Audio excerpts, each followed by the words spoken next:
Iglesia de Dios Evangelio Completo presenta un mensaje basado en la palabra de Dios. Oramos que este tiempo sea de edificación para su vida.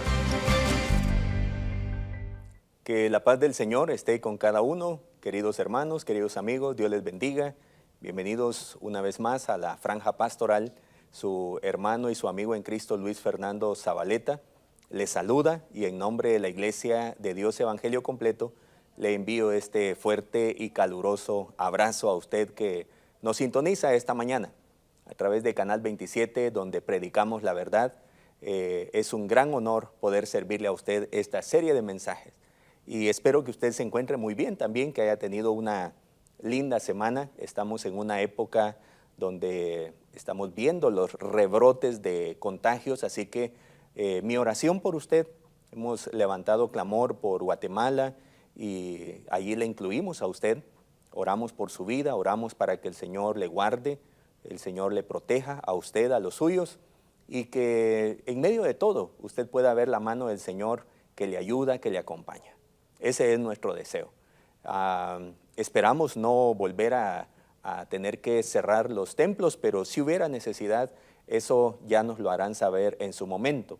De pronto creo que el Señor nos está ayudando y nosotros también ya tenemos suficiente sabiduría para cuidarnos, para tomar todas las medidas necesarias, ¿verdad? Que Dios le guarde, que Dios le ayude a usted y a los suyos. Con todo mi corazón, quiero decirle que este es un día muy especial. Estamos en esta serie de estudios y bueno, nos sentimos también muy emocionados porque durante estos días que hemos comenzado a estudiar la primera epístola a los Corintios, hemos venido analizando ciertos temas de mucho interés para nuestra vida como iglesia y también son temas muy pertinentes y relevantes para la sociedad en este tiempo.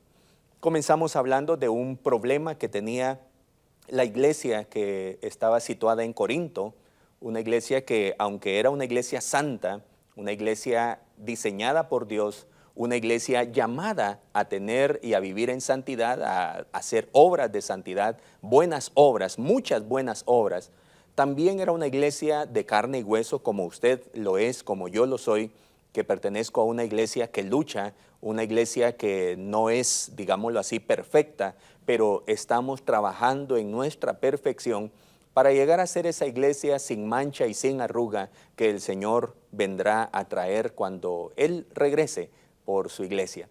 Y en esta iglesia comenzamos a analizar el problema del divisionismo partidario. Vea que todavía no hemos llegado a época de partidismo y de propaganda política en nuestro país que es tan bello y con su gente tan bella, tan llena de calor humano, pero a la vez que el partidismo y todo este movimiento divisionista nos termina alejando unos de los otros. Y eso se vivía en la iglesia. En ese primer problema vimos que los hermanos hacían sus partiditos, como a veces sucede en la iglesia. Allá está el grupito tal, allá está el grupito tal, y unos no se hablan porque hay uno que tiene enemistad con el otro, y terminan haciéndose grupos en la iglesia que se excluyen mutuamente. Eso no es para la comunidad cristiana. Eso posiblemente se viva y funcione para los intereses del mundo, pero no para nosotros en la iglesia, que no decimos yo soy de Pablo, yo soy de Cefas, yo soy de Apolos, sino que nosotros entendemos que ni el que siembra es algo, ni el que riega es algo, sino Dios quien da el crecimiento. Así que en ese primer mensaje hablamos de que somos de Cristo, soy de Cristo. En el segundo mensaje hablamos de la moralidad y cómo la iglesia propone una alternativa de moralidad, la moralidad santa de la iglesia, ante los conflictos que se vivían en la iglesia de Corinto. Personas que cometían pecados sexuales que ni siquiera en la sociedad de los corintios, que tenían la castidad como un valor no necesario, sino que la libertad del libertinaje sexual era la norma, lo moralmente visto como bueno dentro de esa sociedad corrupta. Y incluso en esa sociedad algunos problemas se convertían en graves para la sociedad y que se estaban practicando dentro de la iglesia. Pablo tenía que dar una una corrección a esa conducta de la iglesia. Y el último tema que vimos hace unas semanas atrás, un par de semanas atrás, fue el de los pleitos, que cuando estemos entre personas, usted sabe, siempre habrán esos roces que nos terminan provocando pleitos. Y San Pablo dice, bueno, que nuestros pleitos sean resueltos con sabiduría, con la sabiduría que nos da Dios. No hay necesidad de ir a parar a un tribunal con asuntos que nosotros podemos resolver dentro de la iglesia. Me refiero a esos pleitos que a veces surgen entre hermanos, ¿verdad? Entre hermanos de la fe. Pero por supuesto que para eso existen las normas afuera de la iglesia. Si hay pleitos fuera de la iglesia, pues eso tendrán que verse en los tribunales. Pero dentro de la iglesia, entre hermanos, nosotros podemos llegar a tener discusiones, pleitos, que son resueltos en el amor, en el vínculo perfecto del amor, y eso hace que nuestros pleitos se conviertan, como dijimos en ese tema, y espero que no sea como ironía, sino que es una realidad, nuestros pleitos terminan siendo pleitos santos, de gente santa, gente que lo sabe resolver con sabiduría y con amor. Bueno, esos son los temas que hemos venido abordando en Corinto, como, de la epístola a los Corintios, en la iglesia de Corinto.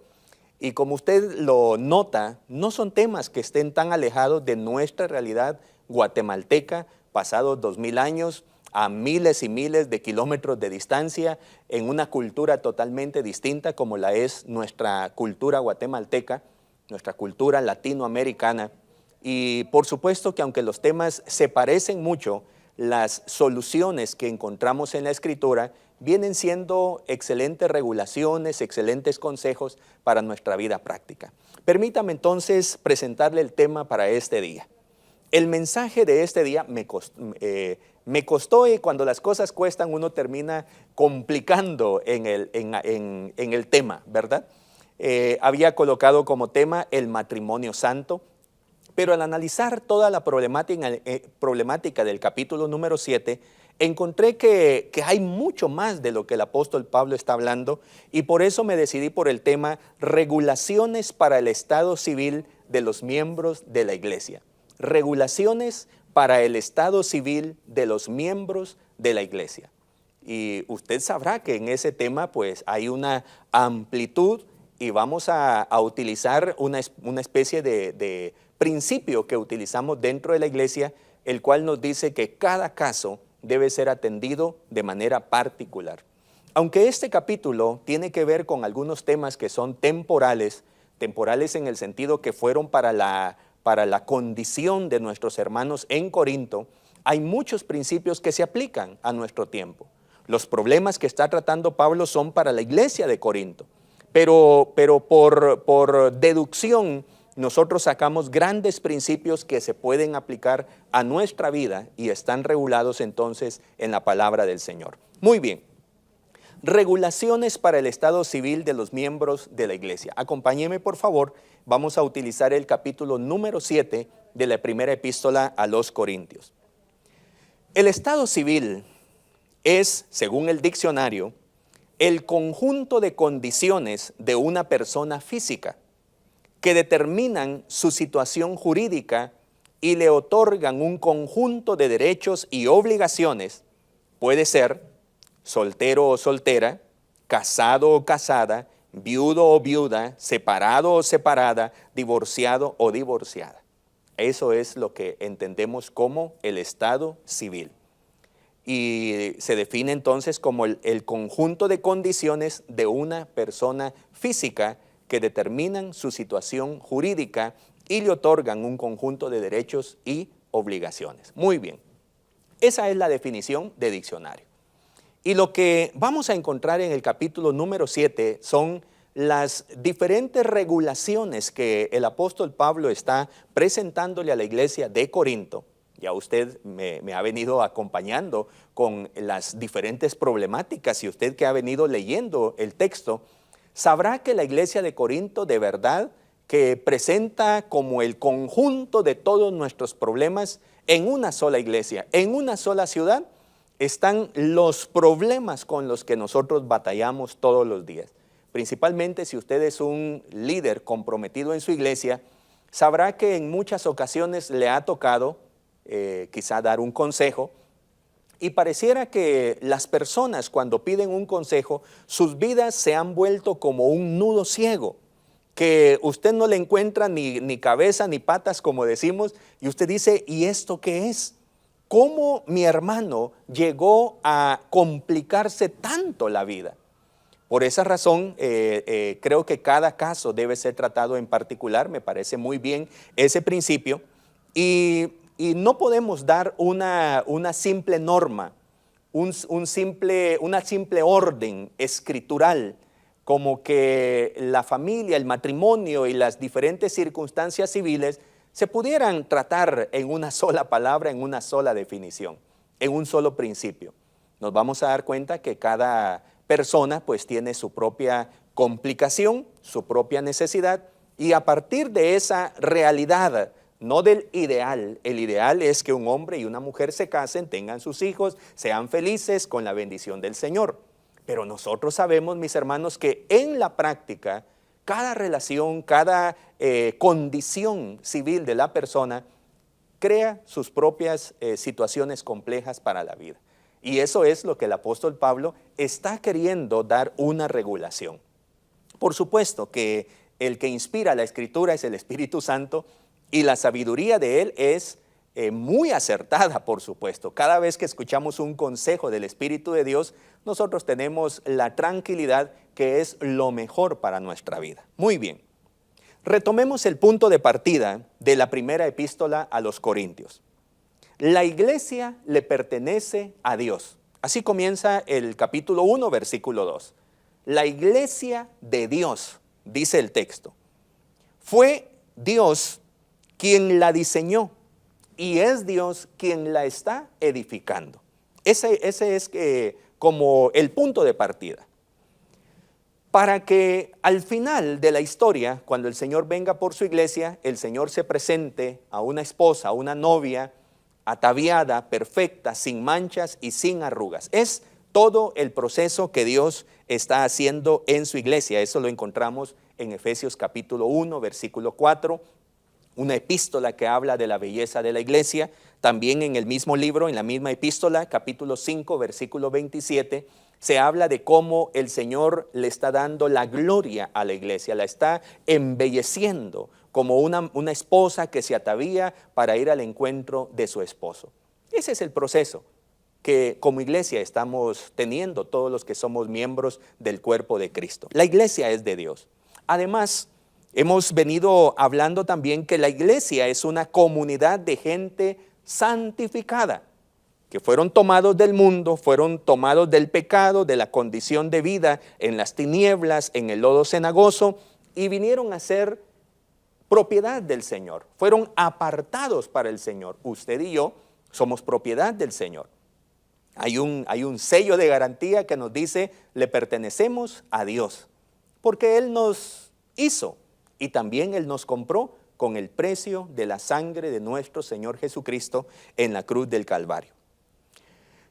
También hemos aprendido dentro de esta naturaleza que la iglesia ha sido llamada a vivir en santidad, haciendo muchas buenas obras. Desde esta descripción de la naturaleza de la iglesia, Pablo dará instrucciones, a continuación, lo que vamos a estar analizando, instrucciones a los hermanos de Corinto para vivir según esa identidad que poseen. Son de Dios, apartados para Dios y llamados para que practiquen la vida de santidad, no para que practiquen las condiciones del mundo y las condiciones que se alejan de la voluntad del Señor. Es un llamado a no conformarse a la cultura dualista, lo que vamos a encontrar. La cultura dualista de la época de los hermanos en Corinto, predominante en la cultura griega, helénica, que creían que el cuerpo era malo. Y por lo tanto, como el cuerpo, estos huesos, esa carne que usted tiene, ese cuerpo físico, ese vehículo que usted utiliza para la misión, para adorar al Señor y que es parte de su identidad, la cultura griega enseñaba que el cuerpo era malo. Eso es toda la enseñanza básica del gnosticismo prevalente en la cultura griega. El cuerpo es malo y el espíritu es bueno. Hay que liberar al espíritu de esa cárcel que se llama cuerpo. Entonces, para liberarlo, según la concepción griega, que estaba equivocada, Platón, Sócrates, Aristóteles, estaban errados, Jesucristo es la verdad, enseñaba que había que destruir el cuerpo a través de dos maneras. Una, dándole todo el placer que quisiera el cuerpo, ¿verdad? Y la segunda, provocándole sufrimiento al cuerpo a través de la vida ascética y a través de la vida hedonista. Dos formas de destruir el cuerpo. El hedonismo, que buscaba el placer sin medida, todo el alcohol que quisiera, todo el licor que quisiera, toda la embriaguez que quisiera, todas las drogas que quisiera, toda la depravación sexual que quisiera, con tal de destruir el cuerpo a base de placer. Y por el otro lado estaba destruir el cuerpo a base de la abstinencia y de la vida ascética. Es decir, lacerarse, golpearse, meterse a grandes días de ayuno, abstenerse por la fuerza de todo lo que provocara satisfacción al cuerpo. Las dos posturas eran equivocadas dentro de la concepción griega. San Pablo entonces tiene que hacer frente a esa forma de pensar de los griegos. Hoy, mis queridos hermanos, nos toca abordar este problema de la iglesia de Corinto, que se asemeja mucho a los problemas que vivimos en la actualidad. Estos problemas son el resultado de un ataque directo contra la institución más antigua, la primera institución que hizo el Señor, el matrimonio. En el primer versículo del capítulo número 7, si usted lo busca por favor, Pablo responde una consulta y un comentario que le habían escrito los hermanos. Permítame leérselo en la traducción lenguaje actual. En cuanto a aquello, que pusieron en la carta que recibí de ustedes, de que es mejor no tener relaciones sexuales, ese es el punto de partida de este nuevo problema. Pablo señalará algunos argumentos importantísimos que deben ser considerados por aquellos que han salido del mundo para constituir la iglesia de Dios. Ya hemos indicado que en la comunidad de Corinto la castidad no estaba considerada como un valor, todo lo contrario.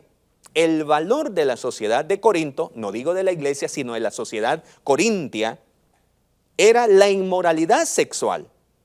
Esa era la condición de la sociedad, muy similar a nuestro tiempo,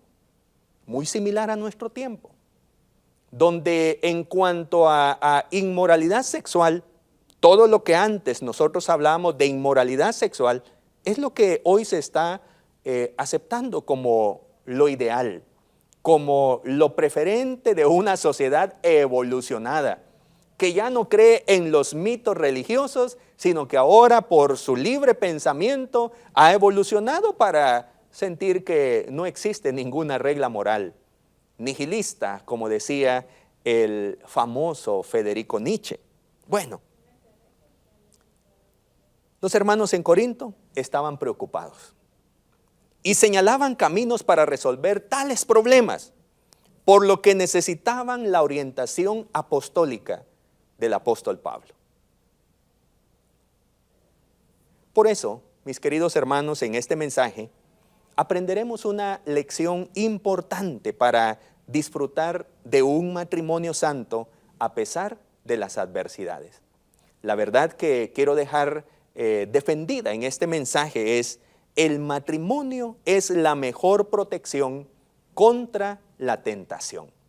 El matrimonio es la mejor protección contra la tentación. Me refiero a la tentación sexual. Veamos entonces algunas regulaciones que nos deja el apóstol en este interesante tema.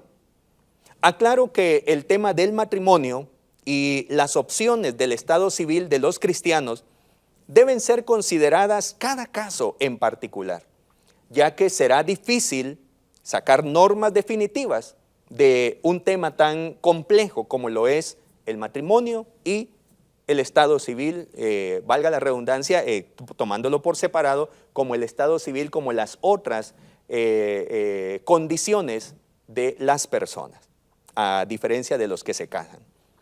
Pablo mismo fue cuidadoso en indicar que él lo que hablaba era concesiones, ciertos permisos que él daba a la iglesia sin abrir la puerta a todas las opciones que la sociedad estaba dando.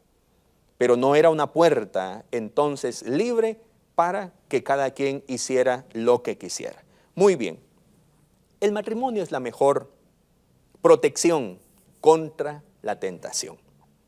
Veamos entonces por lo menos 3 regulaciones en esta interesante descripción que hace el apóstol Pablo de cada uno de los casos. Primera regulación: la monogamia es la alternativa cristiana del matrimonio. Esa es nuestra propuesta cristiana, la monogamia. El matrimonio entre un hombre y una mujer en relación exclusiva para toda la vida. La monogamia, la alternativa cristiana del matrimonio.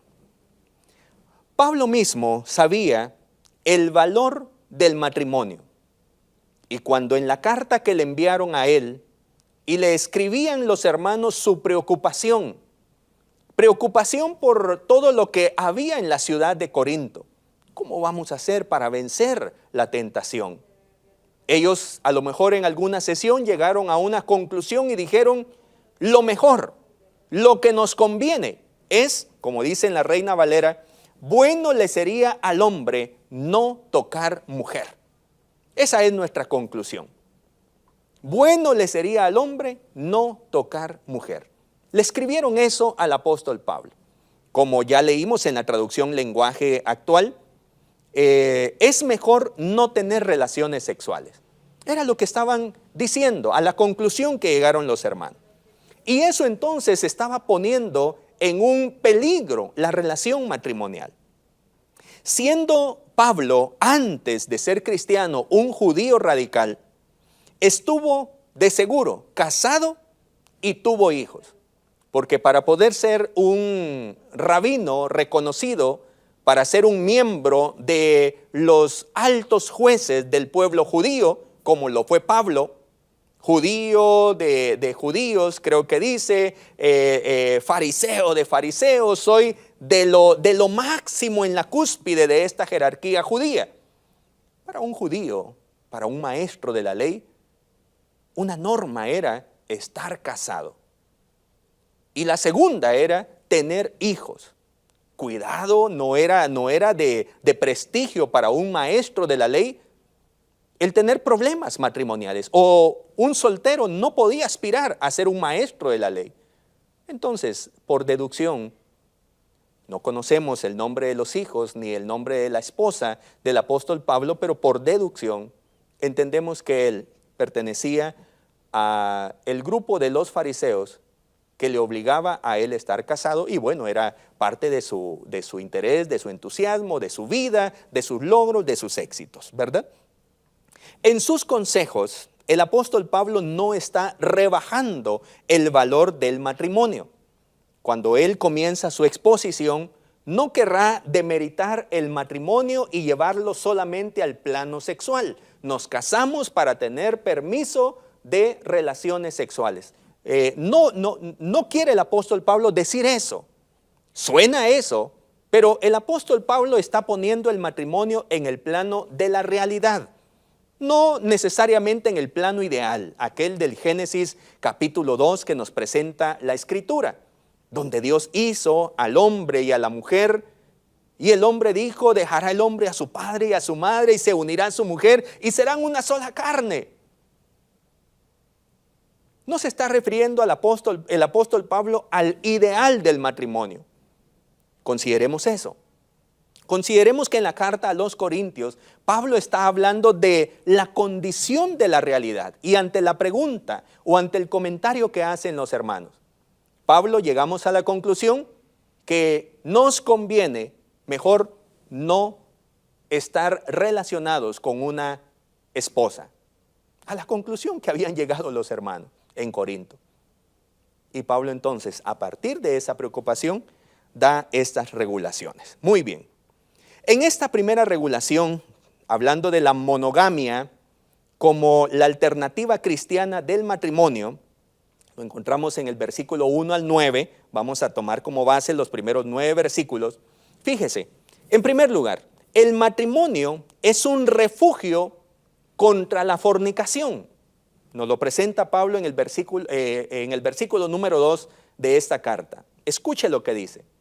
Pero a causa de las fornicaciones, cada uno tenga su propia mujer y cada una tenga su propio marido. Vea qué interesante. Práctico, ¿verdad? Muy pragmático el apóstol Pablo. ¿Tienen ustedes problemas en su sexualidad porque el barrio se ha vuelto muy pesado y muy sexuado? Práctico. Cada uno tenga su propia mujer y cada una su propio marido. Interesante regulación, básica, sencilla. Por eso digo que el matrimonio es un refugio contra la fornicación. Número 2. El matrimonio es la relación autorizada para la intimidad sexual. El matrimonio, a diferencia de cómo nos lo presenta las regulaciones sociales de este tiempo, mis hermanos, hablando del sexo líquido que nos dice Zygmunt Bauman y todos los sociólogos que siguen su línea, hablando de la liquidez de esta modernidad líquida que nos golpea fuertemente la ética, donde ya no se habla de llegar virgen al matrimonio, ya no se habla de castidad, sino que ahora parece que los grandes valores tienen que ver con la promiscuidad, tiene que ver con la sexualidad incluso de los niños, es decir, el desarrollo temprano de la actividad sexual de los niños, que eso lo vemos a través de todo el bombardeo mediático. Bueno, el apóstol Pablo nos dice, el matrimonio es la relación autorizada para la intimidad sexual, en el versículo 3 y 4. El marido cumpla con la mujer el deber conyugal. Es un eufemismo para referirse a la relación sexual.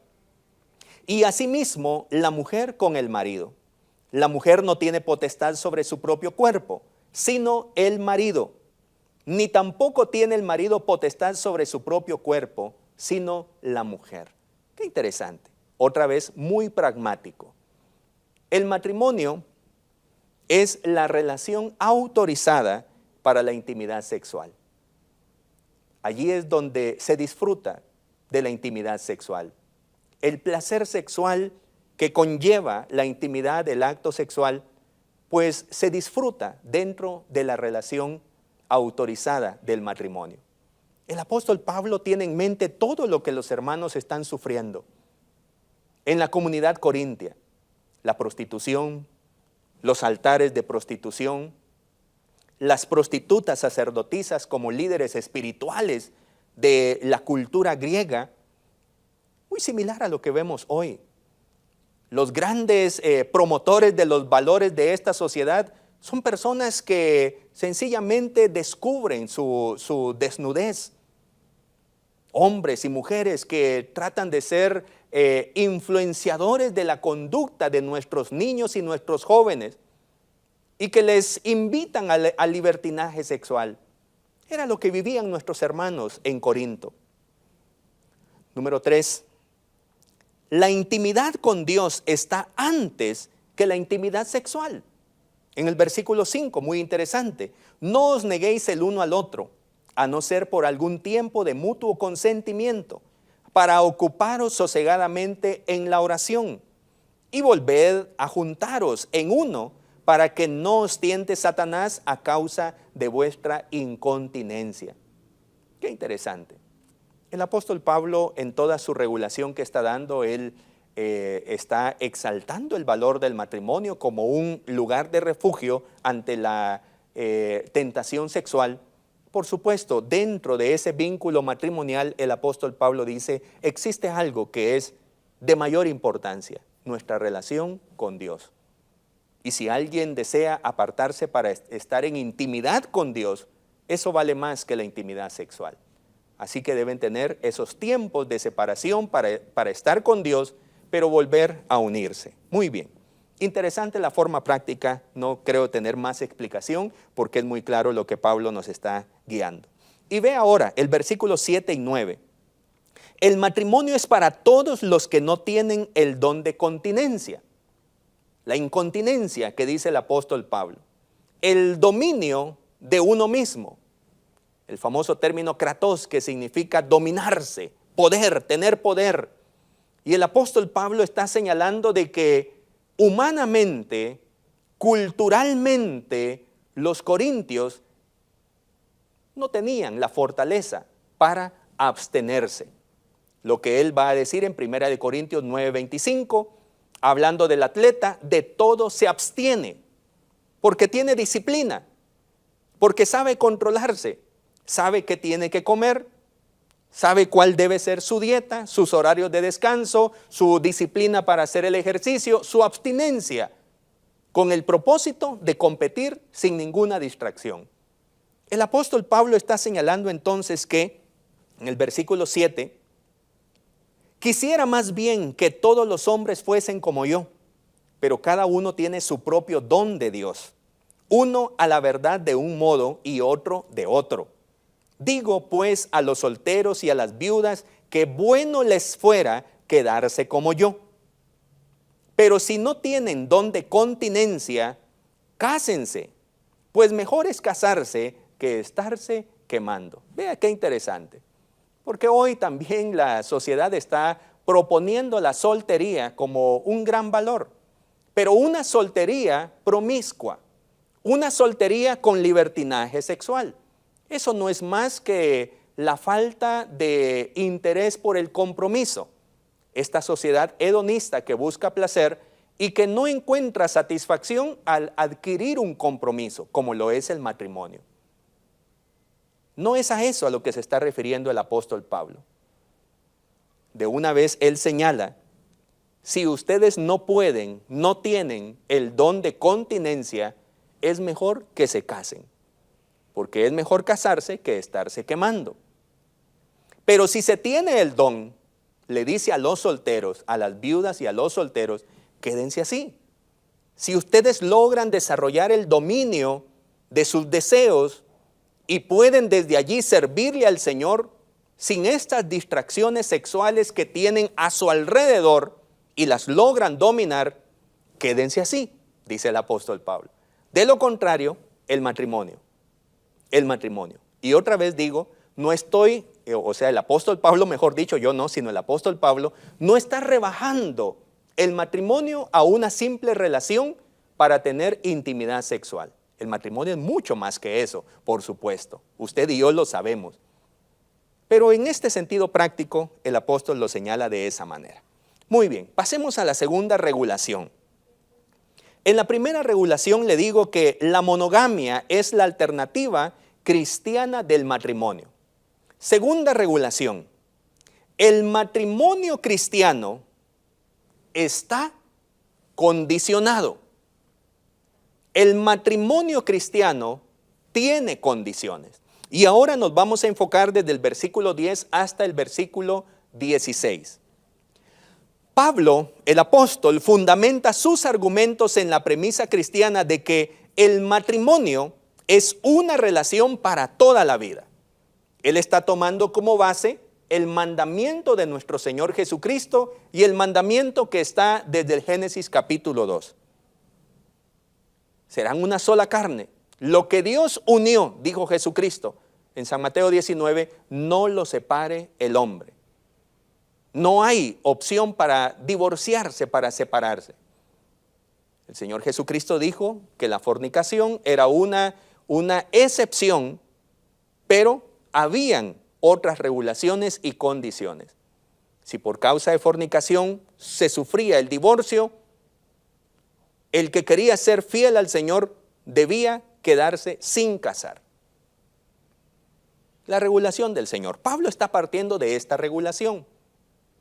Entiendo y entendemos, mis hermanos, y eso como miembro de la Iglesia de Dios, que tenemos nuestro principio de fe, nuestro principio ético, principio práctico número 4, que hablamos nosotros de la responsabilidad familiar, tenemos un apartado que habla acerca del divorcio y las segundas nupcias, porque sabemos que en la vida real eso se vive, eso se sufre.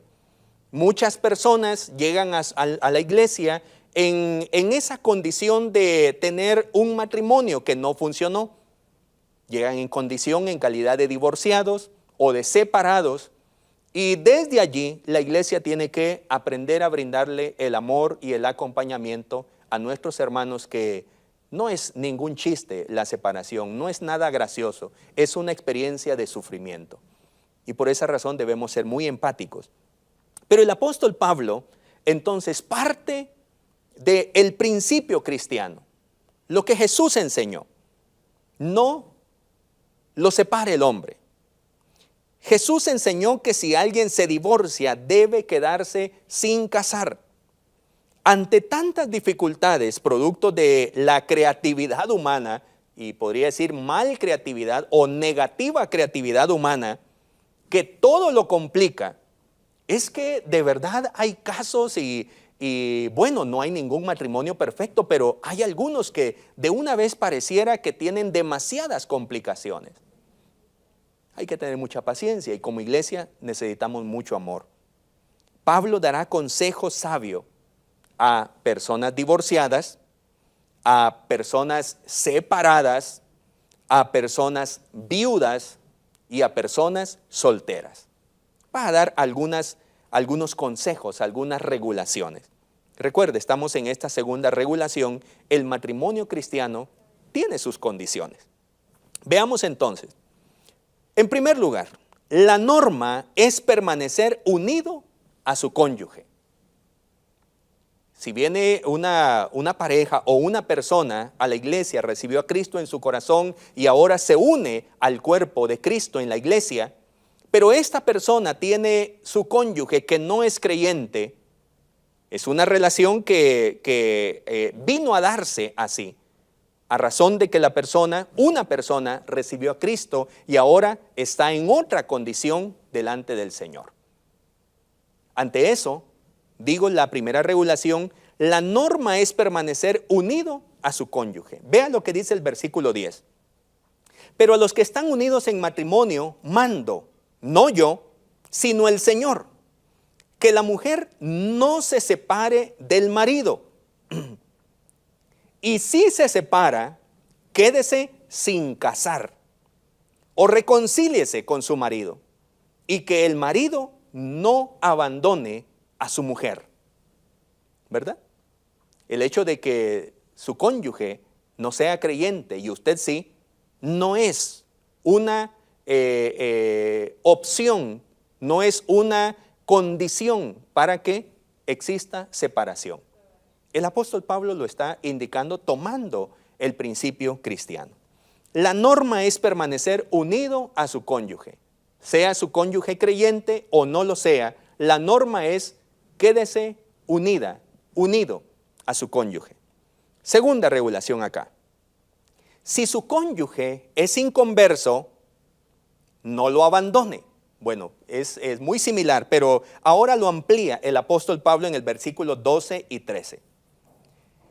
Dice, y a los demás yo digo, no el Señor, si algún hermano tiene mujer que no sea creyente y ella consiente en vivir con él, no la abandone.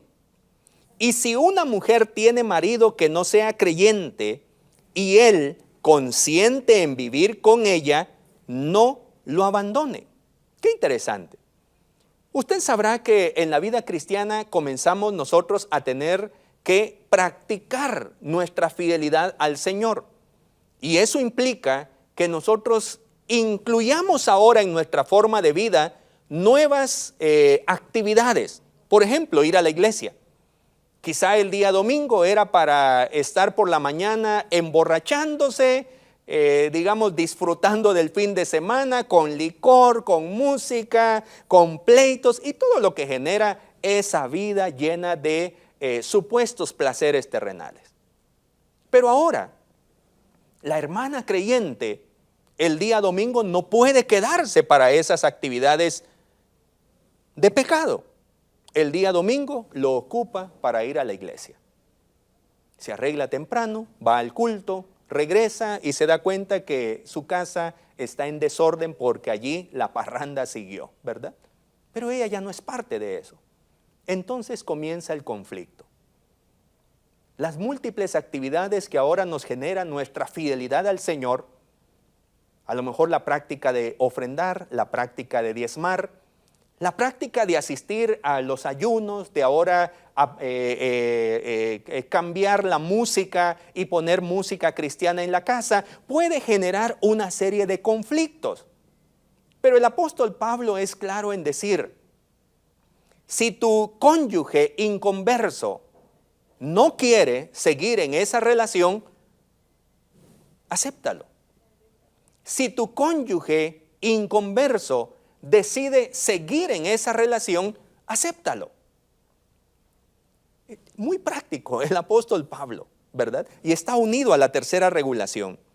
Fíjese, muy interesante. ¿Por qué debemos nosotros mantenernos si el cónyuge, fuera el caso, es un inconverso? El apóstol Pablo nos dice en el versículo 14 y versículo 16, el cónyuge inconverso puede ser salvo y sus hijos pueden ser santificados. Por eso no lo puede abandonar usted. Es un campo misionero para convertir, para presentar a Cristo a una persona que está condenada. Dice el versículo 14, porque el marido incrédulo es santificado en la mujer y la mujer incrédula en el marido, pues de otra manera vuestros hijos serían inmundos, mientras que ahora son santos. Qué interesante que el apóstol Pablo, en la mente del apóstol Pablo es más poderoso una persona que cree en el Señor que una persona incrédula. En la mente del apóstol Pablo, el cristiano tiene mayor posibilidad de influir en el inconverso, en el cónyuge inconverso, que el cónyuge inconverso influir en el cristiano. Eso es lo que piensa el apóstol Pablo. Esa es la realidad, mis hermanos. No lo abandone, dice Pablo. El cónyuge inconverso puede ser salvo y sus hijos santificados. Vea lo que dice el 16. Porque, ¿qué sabes tú, oh mujer, si quizá harás salvo a tu marido? ¿O qué sabes tú, oh marido, si quizá harás salva a tu mujer? El apóstol Pablo dice, bueno, ese es un campo misionero. Tenés la oportunidad para predicarle a Cristo, para dar testimonio de tu vida cambiada a tus hijos, a tu esposo inconverso. Y por último, dentro de estas regulaciones, si su cónyuge inconverso desea separarse, versículo 15, está entonces el permiso bíblico. Déjelo, sepárese. Si su cónyuge, sea marido, sea esposa, no tolera el cambio del cónyuge que está siguiendo la fe cristiana, el apóstol Pablo da esa regulación. Déjelo. Vea lo que dice el versículo 15. Pero si el incrédulo se separa, sepárese. Pues no está el hermano o la hermana sujeto a servidumbre en semejante caso, sino que a paz nos llamó Dios. Pero eso no lo decide usted, creyente en el Señor. Esa es decisión del incrédulo. El llamado para usted es: no lo abandone. Permanezca con su cónyuge inconverso, porque usted estará haciendo una obra misionera. Y quiero terminar entonces con la tercera regulación. Esa la encontraremos a partir del versículo 24 al versículo 38. Y esta regulación dice así: la soltería condicionada también es una alternativa cristiana. La soltería condicionada, y tengo ese calificativo, condicionada, porque es lo que presenta el apóstol Pablo, también es una alternativa cristiana. Quizá algunas veces señalamos en algunas personas, y eso me pasa a mí muy a menudo cuando tengo que trabajar con algunos ministros, pastores, que son solteros. Y tengo que escucharles a lo mejor sus tristezas, sus quejas, en que no sienten la total aceptación del pueblo del Señor. Porque dicen, no creo que un soltero pueda ser pastor. No creo que una persona que no esté casada pueda orientar a las familias de la iglesia si él no tiene familia.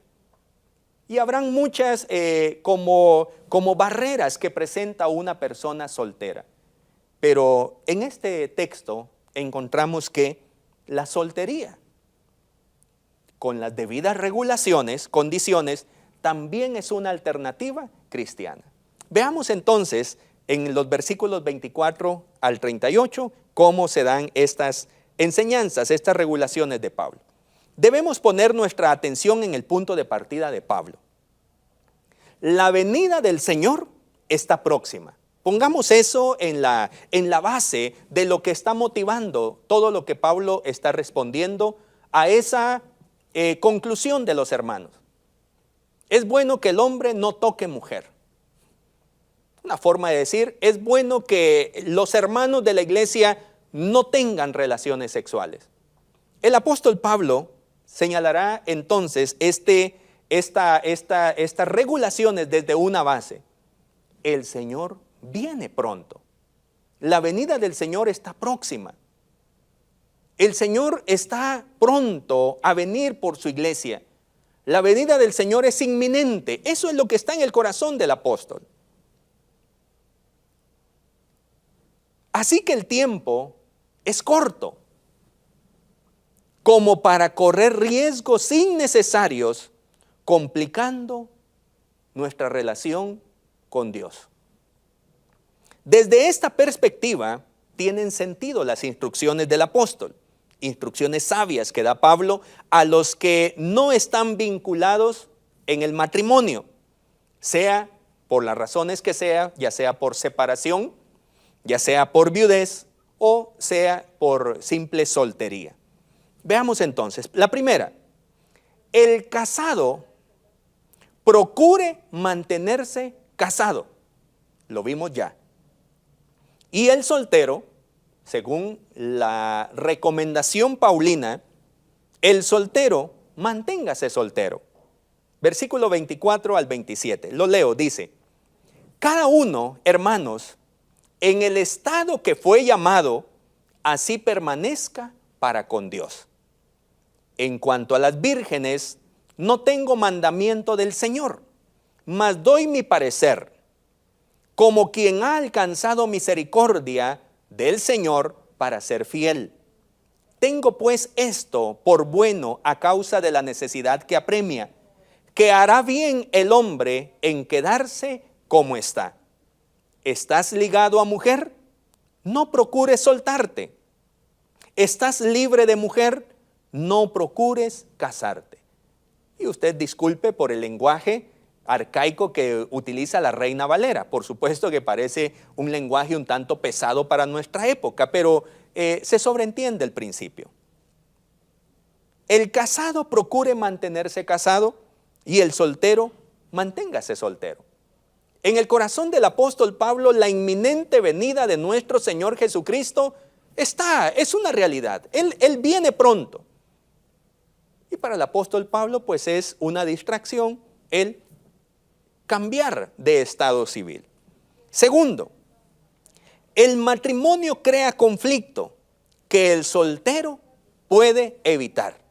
Por supuesto, usted compréndame, soltero, amigo mío. Compréndame, soltera, querida soltera. Compréndame, estamos hablando en el sentido que Pablo señala a aquellos que tienen don de continencia, a aquellos que saben abstenerse, aquellos que en su corazón hay una plenitud de amor por el servicio cristiano y dicen, Señor, quiero consagrar mi vida a ti porque vienes pronto por tu iglesia. El apóstol Pablo a ellos está hablando. No está hablando a personas que se están quemando, como él dijo. No está hablando a personas cristianas que no tienen el valor de la castidad. y están sufriendo en la tentación sexual. Para ellos, el matrimonio es la principal protección. Pero si hay personas con un noble corazón para servirle al Señor y desean entregarse a la obra cristiana para servirle al Señor con todas sus fuerzas, a ellos, dice el apóstol Pablo, el matrimonio puede crearte conflicto. Y si estás soltero, lo puedes evitar. Versículo 28.